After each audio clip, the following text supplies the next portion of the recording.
Hey everyone, welcome back into another episode of the DrBicuspid.com podcast. My name is Kevin Henry, Editor-in-Chief for Dr. Bicuspid. Thrilled today to be joined by Chip Fichtner, who is the co-founder of Large Practice Sales. Chip, how are you today? I am doing great. Happy New Year. Happy New Year to you. So glad to kick the year off with you. And I know we're going to talk about what's going on in the industry, and I'm excited about that. But before we get started, love our audience to just know a little bit more about you and Large Practice Sales. Absolutely. Well, Large Practice Sales specializes in a transaction for dentists that we call a partnership with an invisible dental support organization. And we call them an IDSO. The IDSOs are eager to become a growing doctor's silent partner by buying anywhere between 51 and 80% of a practice for cash up front, which fortunately is taxed at long-term capital gains tax rates.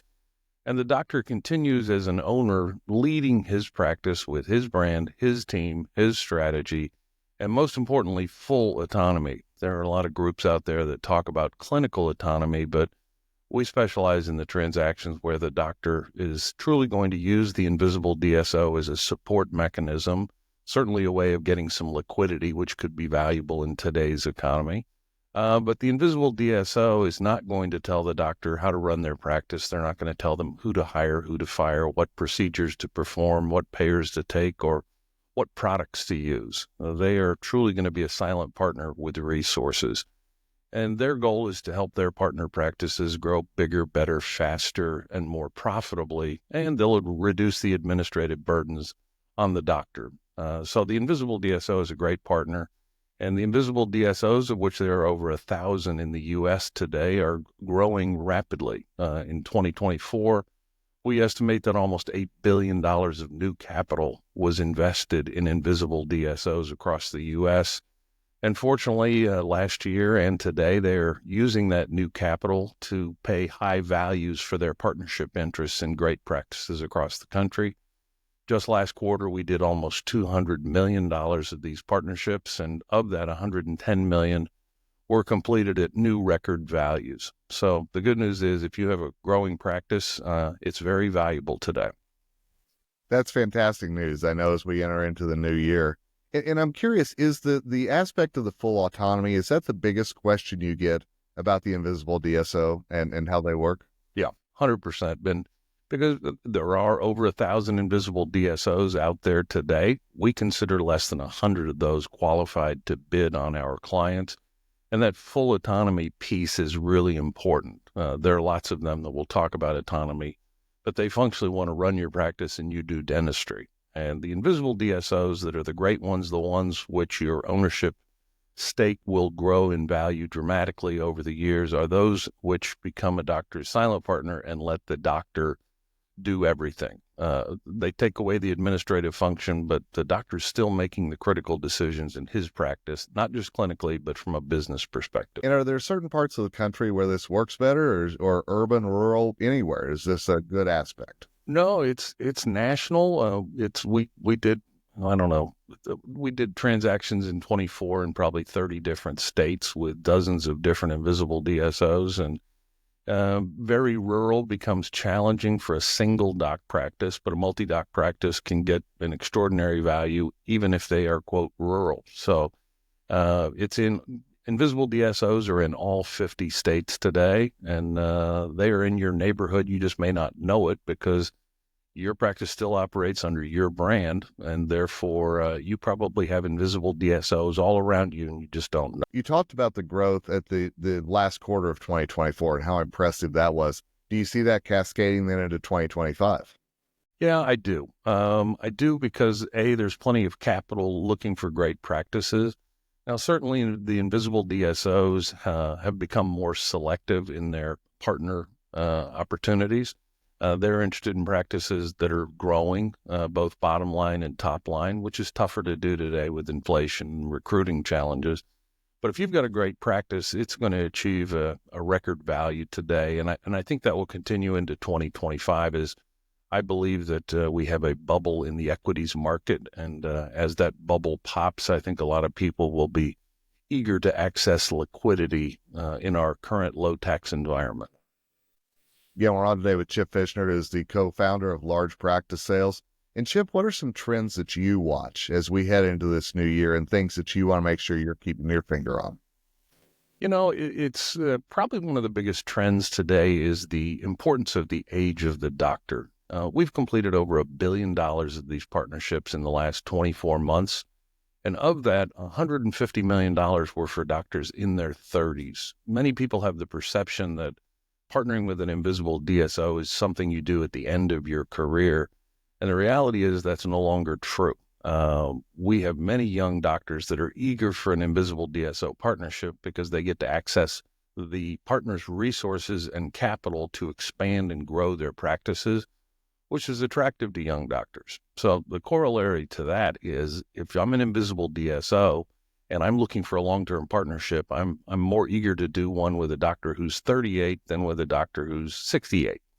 And so today, a single doctor practice with a 6 in front of their age becomes very challenging to find a number of multiple bidders, which is frankly how we get high values, is we bring lots of bidders for our clients. So if you've got a 5 in front of your age, and I'm 64, so I get to pick on old people, but if you have a 5 in front of your age, you should at least understand this option, because once you cross and get into those 6s, it becomes more challenging to get high values. You mentioned those doctors that are in their 30s, and so often they're still dealing with debt from their dental schooling and things like that. How does that factor into maybe partnering with an invisible DSO? Well, the great thing about an invisible DSO partnership is in our average transaction, the doctor's putting about $6 million in cash in their pocket at closing, and they're only paying a 20% federal tax rate on that. So they then have the liquidity to eliminate all of their debt, and they get the opportunity to diversify their investment portfolio, because today, in most cases, a doctor's practice is by far their most valuable asset. And last year, practice values probably went up 5%. The S&P went up 23%, and gold went up 27%. So there are opportunities to diversify what is functionally your investment portfolio that may be smart, because in a lot of practices, the value is one heartbeat away from going away. And I'm glad you mentioned that, because I think that there are so many things that don't go into thoughts about practice sales. And like you said, just how quickly an accident or something like that can change the whole aspect of the dental practice. Yeah, it can be a dramatic value changer especially for a practice that only has 1, 2, or 3 doctors. So if you have a very typical, call it $2.5 million in collections practice, and there is the owner doctor and there are 2 associates, the owner doctor is still typically doing the majority of the production and collections in that practice. And if he were to become disabled or hit by a bus or whatever, the value of that practice functionally goes to zero. And so it's an opportunity to take away risk. You mentioned the autonomy earlier, and I know a lot of times whenever a practice sale happens, a lot of times there's some worry among the team members, those hygienist assistants, front office who are there. How does this impact the team, and what do dentists need to tell their team members about working with an invisible DSO? Great question. So that is always a challenge, associates and team members, is the fear of, our dentist is going to sell out to corporate. And that's the big fear. And therefore, I'm going to lose my job, or my responsibilities are going to change, or my benefits are going to become worse. And that's the exact opposite of what happens. The reality is the invisible DSOs value your teams as much as they value you, because it's you and your team who have built what they are investing millions of dollars in. So the teams in all cases are going to end up with benefits that are equal to or better than whatever they have today. And the doctor is still going to be the one who's going to be dictating what it is they do every day. The invisible DSO is not. Now, certainly the invisible DSO will take over some of the administrative burdens of the practice, but that in no case requires firing anybody. So they're going to take over banking, accounting, payroll, benefits administration, compliance, credentialing, tax, legal, IT support, and vendor and payer negotiations. However, they're not going to take away the local billing. They're not going to take away who answers the phone. They're not going to take away anything that the team is currently doing today.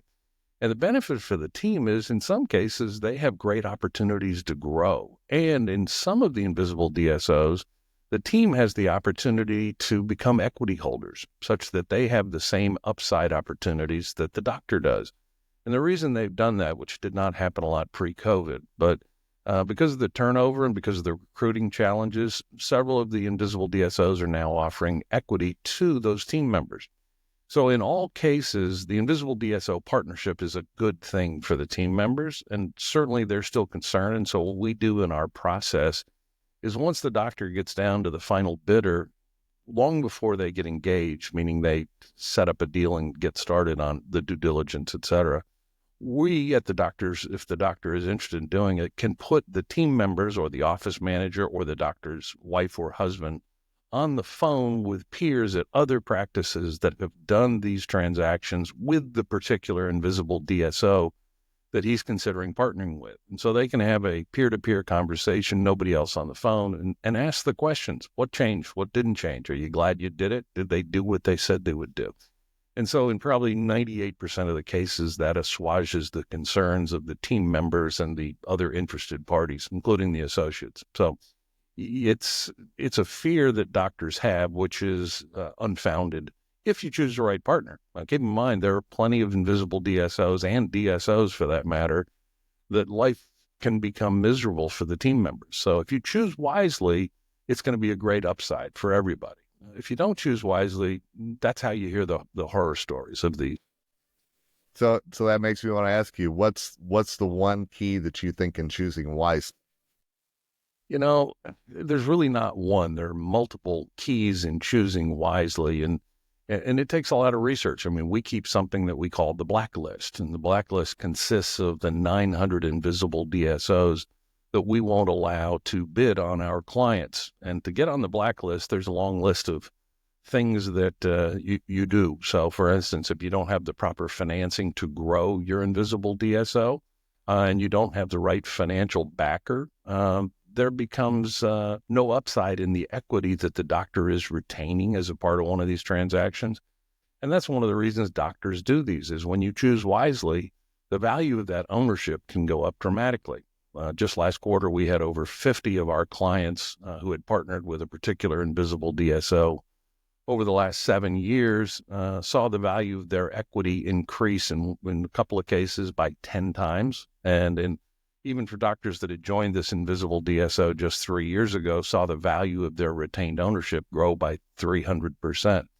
So you want to look at the money that's behind it. You want to look at the strategy. Certainly you want to look at the management, but really one of the key tells is looking at the practices that they have partnered with historically.